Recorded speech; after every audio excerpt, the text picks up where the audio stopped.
Yo, what is up YouTube, man? Today I'm going to be showing you guys how to make a glitched 6'5" build that can get mismatch expert on Hall of Fame. It can get stop and pop on Hall of Fame. It can get the small contact dunks that you're only supposed to get at 6'4", and it gets the 6'4" dribble moves. Let's get right into it. Drop a like if you guys are new, subscribe if you want. The first thing you want to do is change it from Imperial to metric, going into the builder. Now, if you guys saw how to make the 6'1" glitch build video I posted, it's actually the same steps you have to do to make the glitch 6'5", so it's not going to take long at all to show you guys how to do it. With the height, make sure you go to 1.77 meters. With the weight, 66 kg, and the wingspan, I know a lot of people made mistakes on the 6'1" build. Don't go to 1.75, it's 1.78. One up from the minimum wingspan. With the body shape, go defined, and now we just have to get the build to a 99 overall. So what I do is I just put everything all the way over until I get to the 99 overall on my build. You can do it however you want.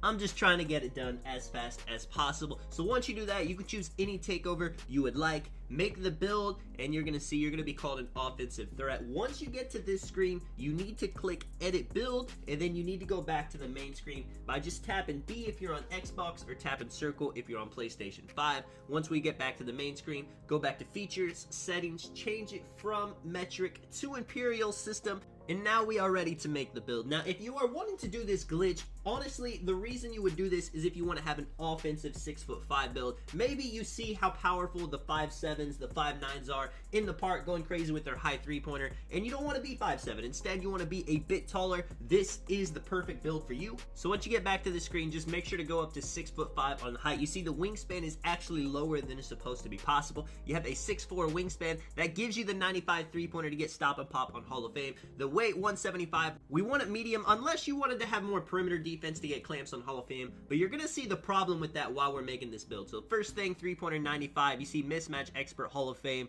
stop and pop on Hall of Fame. The only badges you can't get on Hall of Fame: blinders, chef, hot zone hunter. Of course we would want those, but you are 6'5", you're giving up some shooting ability for having height on your build. You know, if you're gonna have a 99 three-pointer, then there would be no reason to make one of the 5'7s right here with the playmaking. Now, I wish we could get a 92 speed with ball instead of a 91. That would give us quick first step Hall of Fame, but unfortunately, it's not possible. Pass accuracy, gotta have that as an 85, so we get the bullet passer gold if you're planning to play point guard.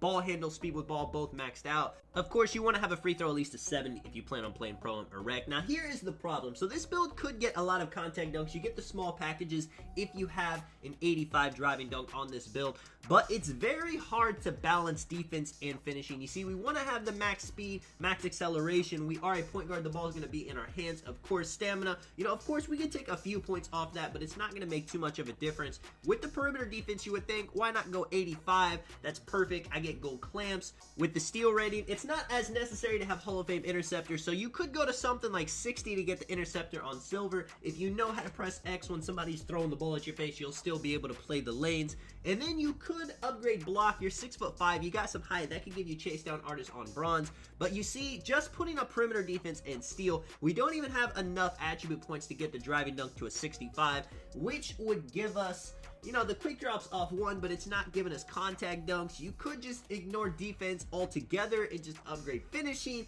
but at that point, again, you're 6'5" and you can't play defense. What's the point of that? It's a very tough decision to make, and that is the sacrifice you have to make with having such a high three-pointer, such great ball handling on a build so tall, plus the crazy speed. I mean, it's 94 speed. You're only 5 speed less than a build that is almost a foot smaller than you. I personally, this is what I would do.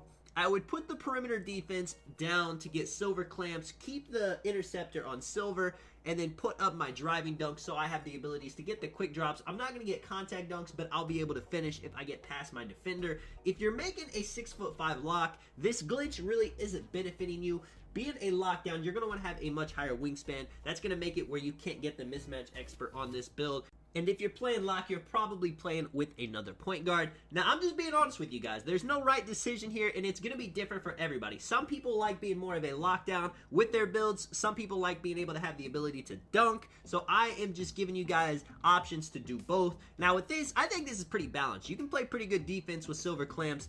you know, silver interceptor. Of course, you can't rebound or anything, but in a situation, maybe on the 2s, you're going up against a 5'7", and you're trying to get the rebound over him because your big shoots after you pass it out to him, you'll definitely board over him every single time. Now, only having silver clamps and not having 85 perimeter defense won't give you the lock takeover, so that's another thing to keep in mind.